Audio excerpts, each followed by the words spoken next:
Welcome to Windy Night Stories. Tonight's story is by Barry Payne, The Unfinished Game. At Tanslow, which is on the Thames, I found just the place that I wanted. I had been born in the hotel business, brought up in it, and made my living at it for 30 years. For the last 20 I had been both proprietor and manager, and had worked uncommonly hard, for it is personal attention and plenty of it which makes a hotel pay.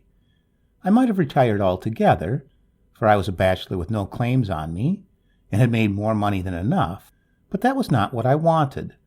I wanted a nice, old-fashioned house, not too big, in a place with a longish slack season. I cared very little whether I made it pay or not. The Regency Hotel at Tanslow was just the thing for me. It would give me a little to do, and not too much. Tanslow was a village, and though there were 2 or 3 public houses, there was no other hotel in the place, nor was any competition likely to come along. I was particular about that, because my nature is such that competition always sets me fighting, and I cannot rest until the other shop goes down. I had reached a time of life when I did not want to rest, and did not want any more fighting. It was a free house, and I have always had a partiality toward being my own master.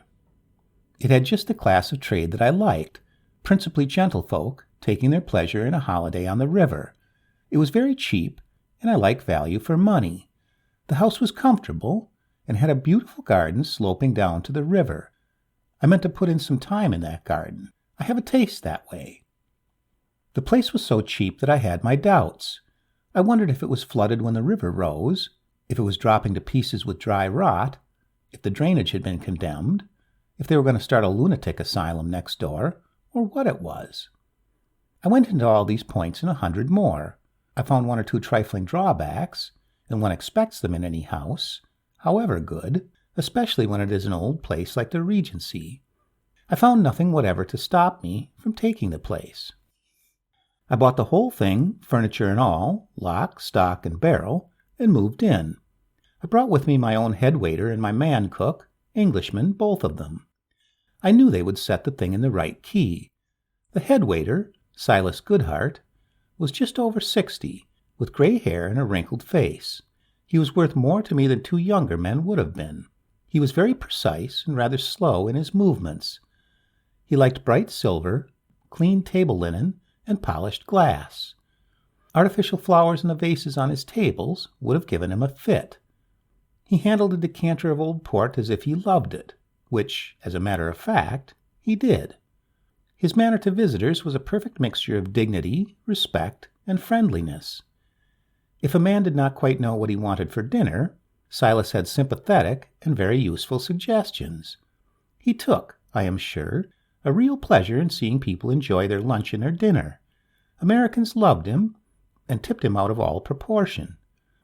I let him have his own way, even when he gave the thing away. "Is the coffee all right here?" a customer asked after a good dinner. "I cannot recommend it," said Silas. "If I might suggest, sir, we have the chartreuse of the old French shipping." I overheard that, but I said nothing. The coffee was extract, for there was more work than profit in making it good. As it was, that customer went away pleased, and came back again and again, and brought his friends, too. Silas was really the only permanent waiter. When we were busy, I got 1 or 2 foreigners from London temporarily. Silas soon educated them. My cook, Timms, was an honest chap, and understood English fare. He seemed hardly ever to eat, and never sat down to a meal. He lived principally on beer, drank enough of it to frighten you, and was apparently never the worse for it. And a butcher who tried to send him second-quality meat was certain of finding out his mistake. The only other man I brought with me was young Harry Bryden. He always called me uncle, but as a matter of fact he was no relation of mine. He was the son of an old friend. His parents died when he was 7 years old and left him to me. It was about all they had to leave. At this time he was 22 and was making himself useful. There was nothing which he was not willing to do, and he could do most things. He would market billiards, and played a good game himself.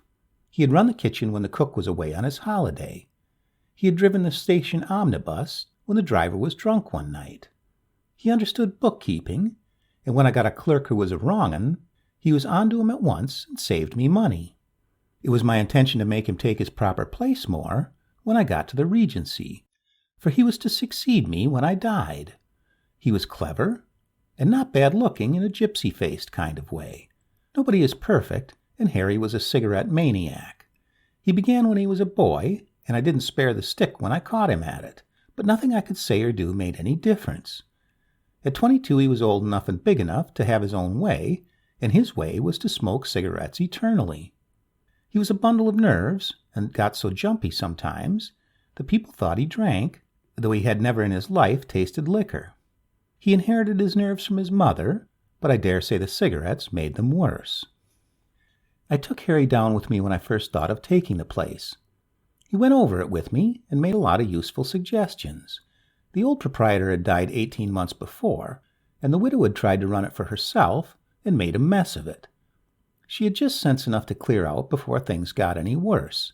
She was very anxious to go, and I thought that might have been the reason why the price was so low. The billiard room was in an annex to the house, with no rooms over it. We were told that it wasn't used once in a 12-month, but we took a look at it. We took a look at everything.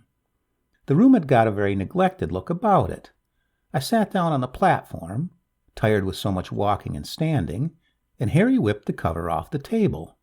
This was the one they had in the Ark, he said. There was not a straight cue in the rack. The balls were worn and untrue. The jigger was broken. Harry pointed to the board. "Look at that, Uncle," he said. "Noah made 48, Ham was doing nicely at 66, and then the flood came, and they never finished." From neatness and force of habit he moved over and turned the score back. "You'll have to spend some money in here. My word, if they put the whole lot in at a florin, we're swindled." As we came out, Harry gave a shiver. "I wouldn't spend a night in there," he said, "not for a 5-pound note." His nerves always made me angry. "That's a very silly thing to say," I told him. "Who's going to ask you to sleep in a billiard room?" Then he got a bit more practical and began to calculate how much I should have to spend to make a bright, up-to-date billiard room of it. But I was still angry. "You needn't waste your time on that," I said, "because the place will stop as it is. You heard what Mrs. Parker said, that it wasn't used once in a 12-month. I don't want to attract all the loafers in Tanslow to my house. Their custom's worth nothing, and I'd sooner be without it. Time enough to put the room right if I find my staying visitors want it, and people who have been on the river all day are mostly too tired for a game after dinner." Harry pointed out that it sometimes rained, and there was the winter to think about. He had always got plenty to say, and what he said now had sense in it. But I never go chopping and changing about, and I had made my mind up, so I told him he had got to learn how to manage the house, and not to waste half his time over the billiard table. I had a good deal done to the rest of the house in the way of redecorating and improvements, but I never touched the annex. The next time I saw the room was the day after we moved in. I was alone, and I thought it certainly did look a dingy hole as compared with the rest of the house. Then my eye happened to fall on the board, and it still showed 66 to 48, as it had done when I entered the room with Harry 3 months before. I altered the board myself this time. To me it was only a funny coincidence. Another game had been played there, and had stopped at exactly the same point. But I was glad Harry was not with me, for it was the sort of thing that would have made him jumpier than ever. It was the summertime, and we soon had something to do. I had been told that motor cars had cut into the river trade a good deal, so I laid myself out for the motorist. Tanslow was just a nice distance for a run from town before lunch.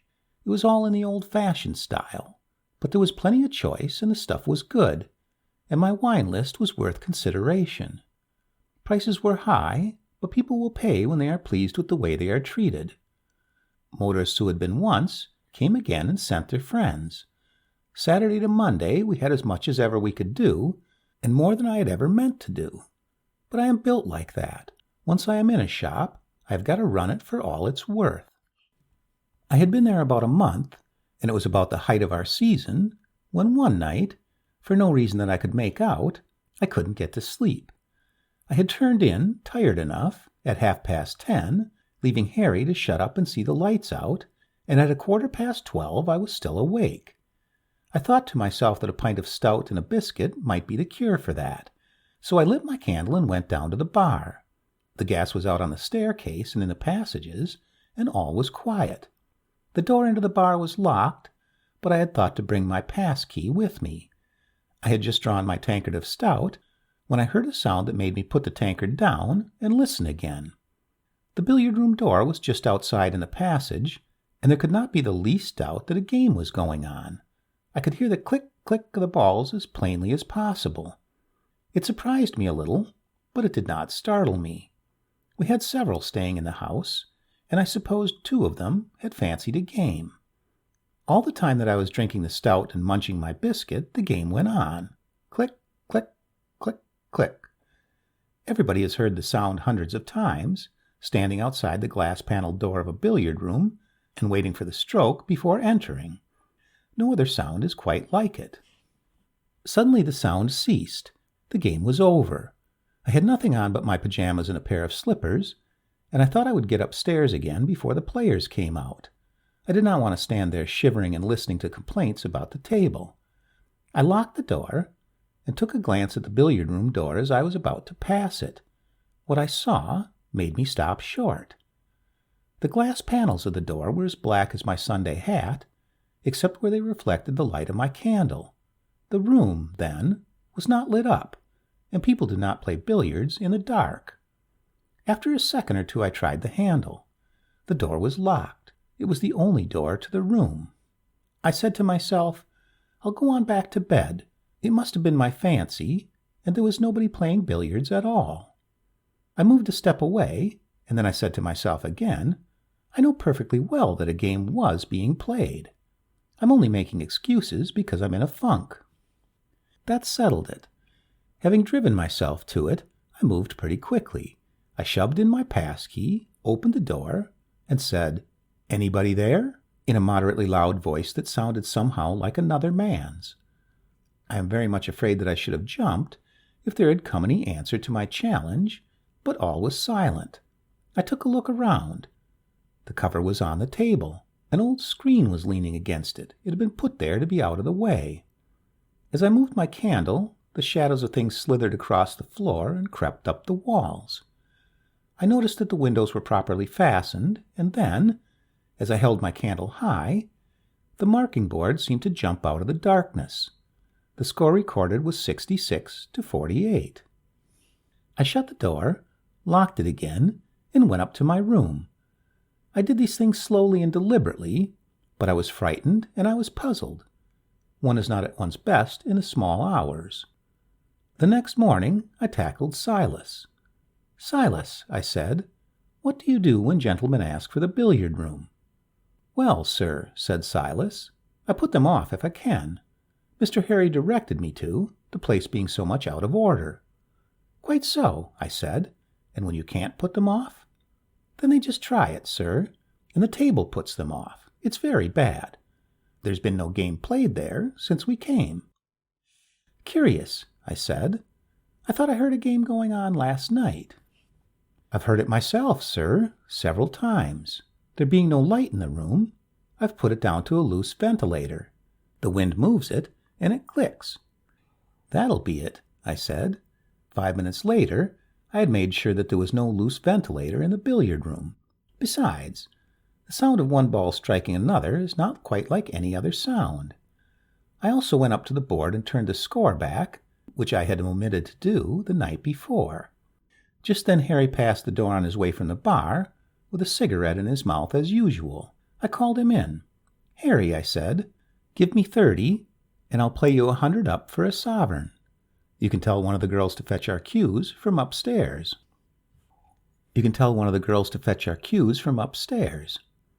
Harry took his cigarette out of his mouth and whistled. What, uncle? He said. Well, you're going it, I don't think. What would you have said to me if I'd asked you for a game at 10 in the morning? Ah, I said, but this is all in the way of business. I can't see much wrong with the table, and if I can play on it, then other people may. There's a chance to make a sovereign for you anyhow. You've given me 45 and a beating before now. No, uncle, he said, I wouldn't give you 30. I wouldn't give you 1. The table's not playable. Luck would win against Roberts on it. He showed me the faults of the thing and said he was busy, so I told him if he liked to lose the chance of making a sovereign, he could. I hate that room, he said as we came out. It's not too clean, and it smells like a vault. It smells a lot better than your cigarettes, I said. For the next 6 weeks we were all busy, and I gave little thought to the billiard room. Once or twice I heard old Silas telling a customer he could not recommend the table, and that the whole of the room was to be redecorated and refitted as soon as we got the estimates. You see, sir, we've only been here a little while, and there hasn't been time to get everything as we should like it quite yet. One day Mrs. Parker, the woman who had the Regency before me, came down from town to see how we were getting on. I showed the old lady around, pointed out my improvements, and gave her a bit of lunch in my office. Well, now, I said, as she sipped her glass of port afterwards, I'm not complaining of my bargain, but isn't the billiard room a bit queer? It surprises me, she said, that you've left it as it is, especially with everything else going ahead and the yard half full of motors. I should have taken it all down myself if I'd stopped. That iron roof's nothing but an eyesore, and you might have a couple of beds of geraniums there and improve the look of your front. Let's see, I said. What was the story of that billiard room? What story do you mean? She said, looking at me suspiciously. The same one you're thinking of, I said. About that man, Josiah Ham? That's it. Well, I shouldn't worry about that if I were you. That was all 30 years ago, and I doubt if there's a soul in Tanslow knows it now. Best forgotten, I say. Talk of that kind doesn't do a hotel any good. Why, how did you come to hear of it? That's just it, I said. The man who told me was none too clear. He gave me a hint of it. He was an old commercial passing through, and had known the place in the old days. Let's hear your story, and see if it agrees with his. But I had told my fibs to no purpose. The old lady seemed a bit flustered. If you don't mind, Mr. Sanderson, I'd rather not speak of it. I thought I knew what was troubling her. I filled her glass and my own. Look here, I said. When you sold the place to me, it was a fair deal. You weren't called upon to go 30 years back, and no reasonable man would expect it. I'm satisfied. Here I am, and here I mean to stop, and 20 billiard rooms wouldn't drive me away. I'm not complaining. But just as a matter of curiosity, I'd like to hear your story. What's your trouble with the room? Nothing to signify, but there's a game played there and marked there, and I can't find the players, and it's never finished. It stops always at 66 to 48. She gave a glance over her shoulder. Pull the place down, she said. You can afford to do it, and I couldn't. She finished her port. I must be going, Mr. Sanderson. There's rain coming on, and I don't want to sit in the train in my wet things. I thought I would just run down to see how you were getting on, and I'm sure I'm glad to see the old place looking up again. I tried again to get the story out of her, but she ran away from it. She had not got the time, and it was better not to speak of such things. I did not worry her about it much, as she seemed upset over it. I saw her across to the station, and got back just in time. The rain came down in torrents. I stood there and watched it, and thought it would do my garden a bit of good. Then I heard a step behind me and looked round. A fat chap with a surly face stood there, as if he had just come out of the coffee-room. He was the sort that might be a gentleman, and might not. "Afternoon, sir," I said.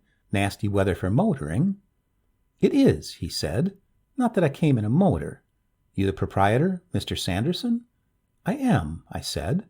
"Came here recently." "I wonder if there's any chance of a game of billiards." "I'm afraid not," I said. "Table's shocking. I'm having it all done up afresh, and then—" "What's the matter?" said he. "I don't care. It's something to do, and one can't go out." "Well," I said, "if that's the case, I'll give you a game, sir. But I'm no flyer at it at the best of times, and I'm all out of practice now. I'm no good myself, no good at all, and I'd be glad of the game." At the billiard-room door I told him I'd fetch a couple of decent cues. He nodded and went in. When I came back with my cue and Harry's, I found the gas lit and the blinds drawn, and he was already knocking the balls about. "You've been very quick, sir," I said, and offered him Harry's cue. But he refused and said he would keep the one he had taken from the rack. Harry would have sworn if he had found out that I had lent his cue to a stranger, so I thought that was just as well.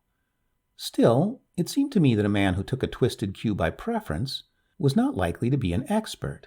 The table was bad, but not so bad as Harry had made out. The luck was all on my side. I was fairly ashamed of the flukes I made, one after the other. He said nothing, but gave a short, loud laugh once or twice. It was a nasty-sounding laugh. I was at 37 when he was at 9, and I put on 11 more at my next visit, and thought I had left him nothing. Then the fat man woke up. He got out of his first difficulty, and after that the balls ran right for him. He was a player, too, with plenty of variety and resource, and I could see that I was going to take a licking. When he had reached 51, an unlucky kiss left him in an impossible position. But I miscued, and he got going again. He played very, very carefully now, taking a lot more time for consideration than he had done in his previous break.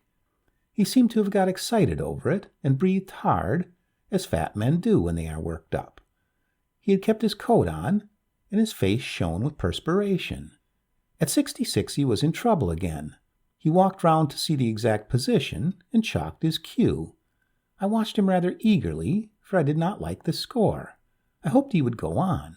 His cue slid back to strike, and then dropped with a clatter from his hand. The fat man was gone. Gone, as I looked at him. Like a flame blown out, vanished into nothing. I staggered away from the table. I began to back slowly towards the door, meaning to make a bolt for it. There was a click from the scoring board, and I saw the thing marked up. And then, I am thankful to say, the billiard room door opened, and I saw Harry standing there. He was very white and shaky. Somehow, the fact that he was frightened helped to steady me. "Good heavens, Uncle," he gasped. "I've been standing outside. What's the matter? What's happened?" "Nothing's the matter," I said sharply. "What are you shivering about?" I swished back the curtain and sent up the blinds with a snap. The rain was over now, and the sun shone through the wet glass. I was glad of it. I thought I heard voices, laughing. Somebody called the score. I turned out the gas. "Well," I said, "the table's enough to make any man laugh, when it don't make him swear. I've been trying your game of one hand against another, and I dare say I called the score out loud. It's no catch, not even for a wet afternoon. I'm not both-handed, like the apes and Harry Bryden. Harry is as good with the left hand as the right, and a bit proud of it. I slid my own cue back into its case. Then, whistling a bit of a tune, I picked up the stranger's cue, which I did not like to touch. I nearly dropped it again when I saw the initials J.H. on the butt. "Been trying the cues," I said, as I put it in the rack. He looked at me as if he were going to ask more questions, so I put him on to something else. "We've not got enough cover for these motor cars," I said. "Lucky we hadn't got many here in this rain. There's plenty of room for another shed, and it needn't cost much. Go see what you can make of it. I'll come out directly, but I've got to talk to that girl in the bar first." He went off, looking rather ashamed of his tremors. I had not really much to say to Miss Hesketh in the bar. I've put 3 fingers of whiskey in a glass and told her to put a dash of soda on the top of it. That was all. It was a full-sized drink and did me good. Then I found Harry in the yard. He was figuring with a pencil on the back of an envelope. He was always pretty smart where there was something practical to deal with. He had spotted where the shed was to go, and he was finding what it would cost at a rough estimate. "Well," I said, "if I went on with that idea of mine about the flower beds, it needn't cost much beyond the labor." "What idea?" "You've got a head like a sieve. Why, carrying the flower beds round the front, where the billiard room now stands. If we pulled that down, it would give us all the materials we want for the new motor shed. The roofing's sound enough, for I was up yesterday looking into it." "Well, I don't think you mentioned it to me, but it's a rare good idea." "I'll think about it," I said. That evening my cook, Timms, told me he'd be sorry to leave me, but but he was afraid he'd find the place too slow for him, not enough doing. Then old Silas informed me that he hadn't meant to retire so early, but he wasn't sure. The place was livelier than he had expected, and there would be more work than he could get through.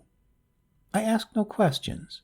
I knew the billiard room was somehow or other at the bottom of it, and so it turned out. In 3 days' time the workmen were in the house and bricking up the billiard room door, and after that Timms and old Silas found the Regency suited them very well after all.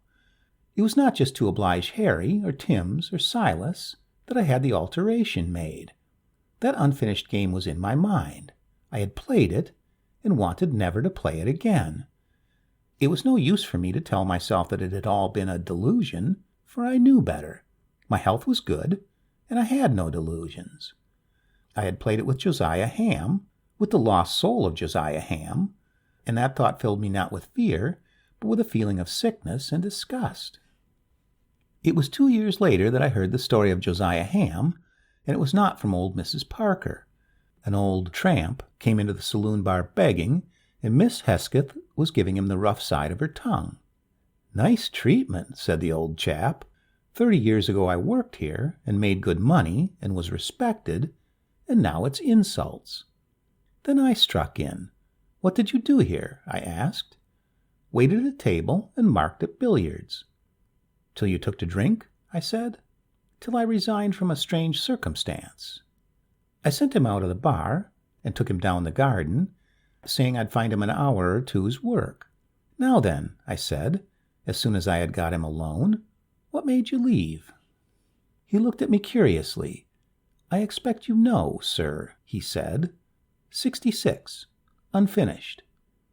And then he told me of a game played in that old billiard room on a wet summer afternoon 30 years before.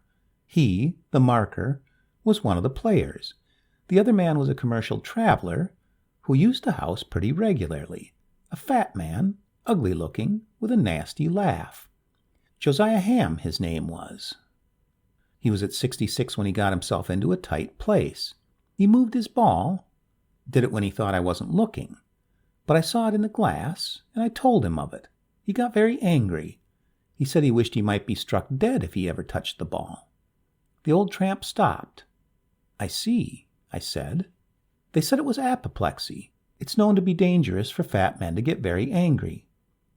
But I'd had enough of it before long. I cleared out, and so did the rest of the servants. "Well," I said, "we're not so superstitious nowadays. And what brought you down in the world?" "It would have driven any man to it," he said, "and once the habit is formed, well, it's there. If you keep off it, I can give you a job waiting for 3 days." He did not want the work. He wanted a shilling, and he got it, and I saw to it that he did not spend it in my house. We've got a very nice billiard room upstairs now.